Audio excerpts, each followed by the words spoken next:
Queridos irmãos e irmãs, vamos celebrar esse final de semana, esse domingo, a solenidade da Santíssima Trindade.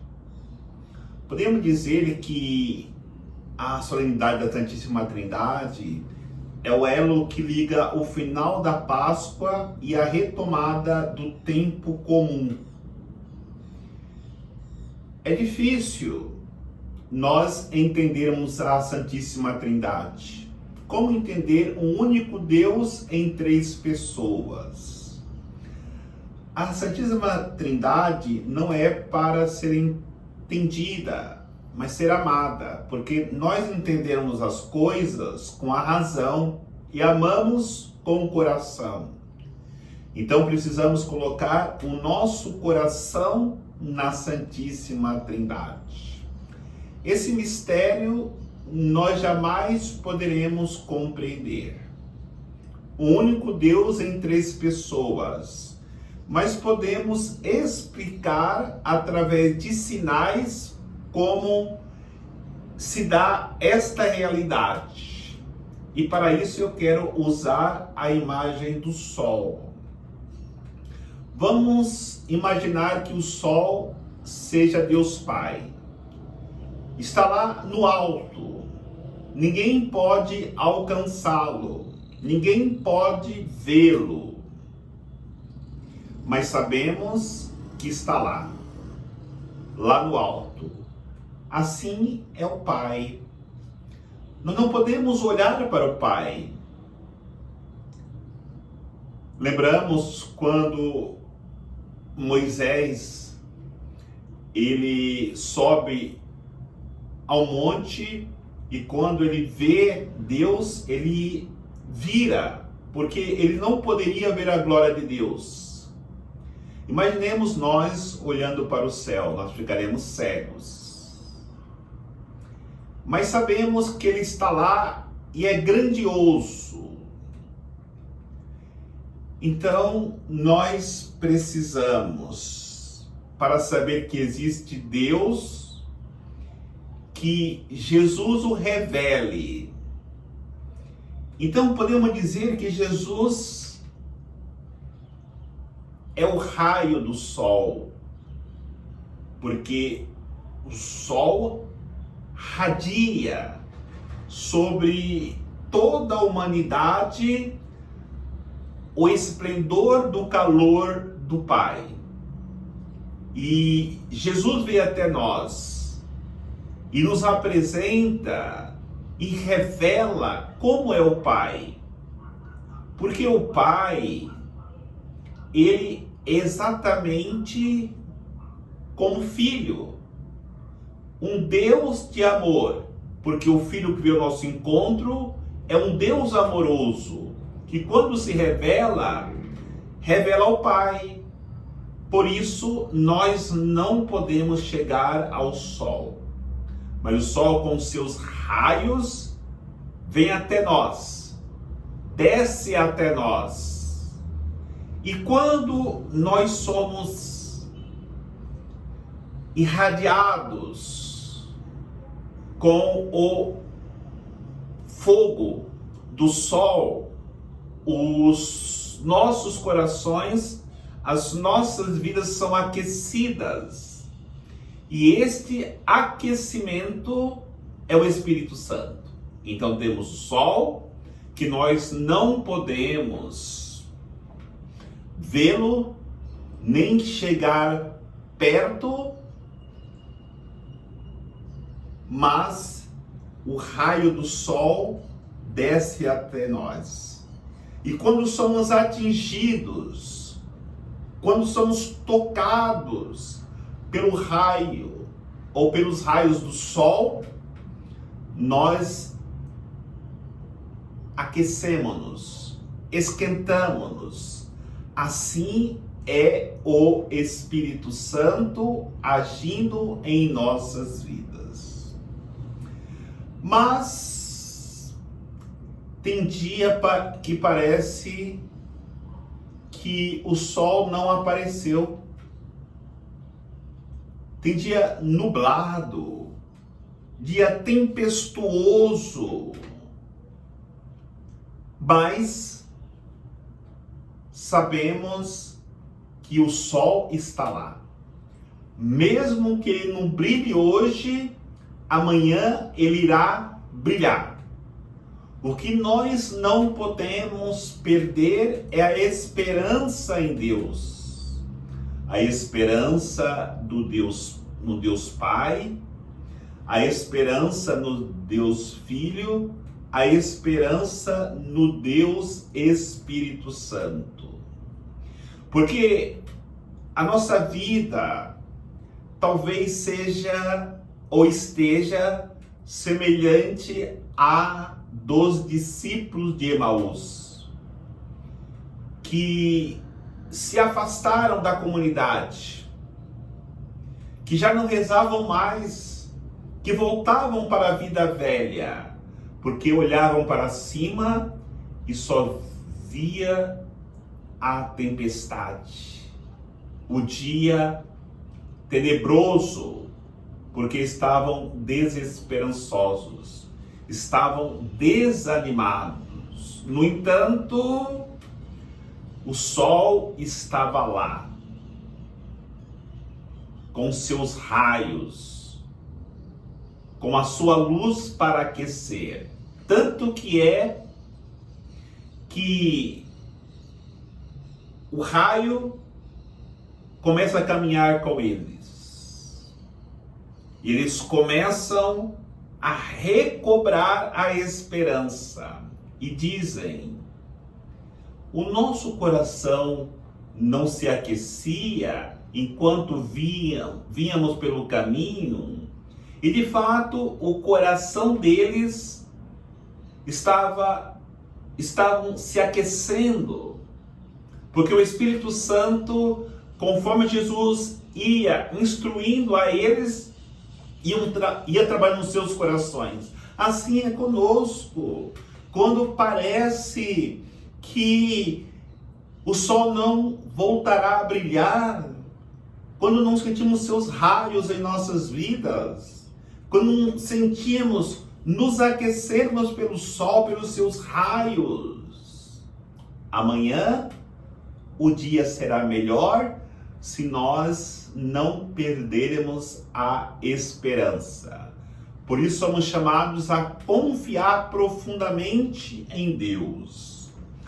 Mas muitas vezes não é nem um tempo nublado, não é nem a tempestade, o sol está lá, forte, aquecendo com seus raios, mas muitas vezes estamos com óculos escuros. Podemos perceber, pode estar o sol que estiver, quando colocamos o óculos escuro, tudo fica nublado.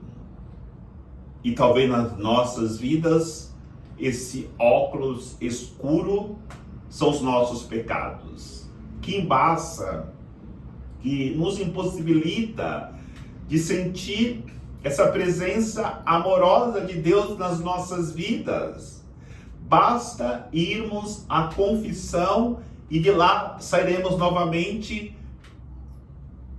vendo esse sol esplendoroso com seus raios atingindo nossas vidas e aquecendo os nossos corações.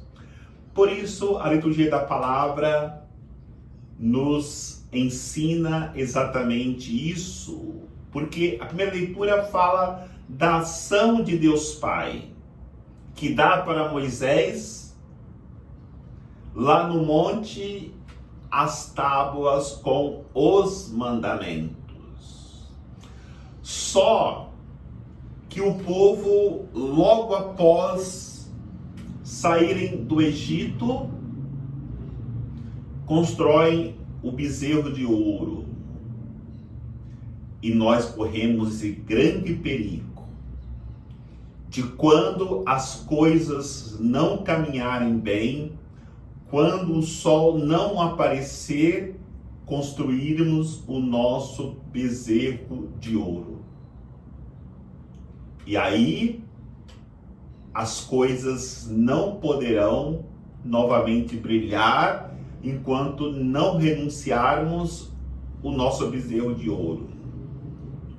Por isso, Moisés, na intimidade com o Pai, intercede: Senhor, caminha conosco.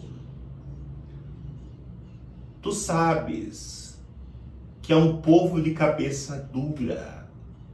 E Deus, na sua bondade, na sua misericórdia, perdoa o povo. Faz novamente o sol brilhar sobre o seu povo. E o povo consegue caminhar pelo deserto ardente e chegarem à terra prometida. A segunda leitura fala do Espírito Santo, porque fala da paz, da graça, da ação de Deus na vida da comunidade, na vida do homem.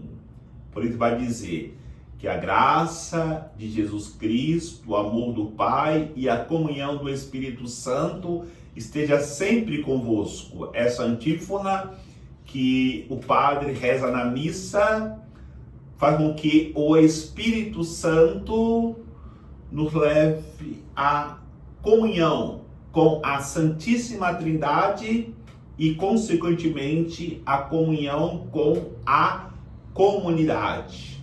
Por isso, é preciso que nós nos abramos à ação do Espírito Santo para que ele haja nas nossas vidas e assim, de fato, e só por ele seremos comunidade. E a nossa comunhão tem que ser com a Santíssima Trindade. Por isso, todas as vezes que fizermos o Pai Nosso, não poderemos fazer de maneira mecânica, mas seja um impulso do Espírito Santo para dizermos assim: na minha refeição eu quero estar em comunhão com o Espírito Santo. Nas minhas orações eu quero estar em comunhão com o Espírito Santo. Na Santa Missa eu quero estar em comunhão com o Espírito Santo, com a Santíssima Trindade. Nas minhas viagens eu quero estar em comunhão com a Santíssima Trindade. Só assim nós poderemos ter sempre o sol resplandecente sobre as nossas vidas. E o Evangelho fala de Jesus Cristo, que Deus enviou o seu Filho ao mundo não para condenar o mundo, mas para salvá-lo. De tal forma Deus amou o mundo que enviou o seu Filho. De fato, queridos irmãos e irmãs, todas as ações de Jesus foi em prol da salvação da humanidade. Jesus condena o pecado do mundo, mas não condena o mundo, que é uma obra criada por Deus para beneficiar a humanidade, nem condena o ser humano, porque o ser humano é a maior obra da criação de Deus. Então é bom que nós entendamos. Jesus Cristo, ele quer nos unir a ele, mas para que ele possa nos unir a ele, precisamos, como ele, deixar-se conduzir pela vontade do Pai. Jesus em tudo fez a vontade do Pai. Jesus em tudo se abandonou à vontade do Pai, confiando de maneira incondicional no Pai. E ele deixou-se também conduzir pelo Espírito Santo. Por isso, nós encontramos no Evangelho da tentação. Jesus, cheio do Espírito, foi impelido para o deserto. Então Jesus, na sua encarnação, assumindo a sua condição humana, só conseguiu vencer as tentações porque ele estava cheio do Espírito Santo. Agora, por que nós, muitas vezes, queremos vencer as nossas tentações, as nossas provações, sem estarmos cheios do Espírito Santo? Queridos irmãos e irmãs, peçamos hoje a Santíssima Trindade, nesse dia solene, que temos a graça de celebrar o Deus uno e trino, nos abandonarmos a esse Deus que veio ao nosso encontro para preencher o nosso coração com seu amor e nos conduzir à salvação eterna. Que o Senhor nos abençoe, em nome do Pai, do Filho e do Espírito Santo. Amém. Que todos tenham um bom domingo da Santíssima Trindade.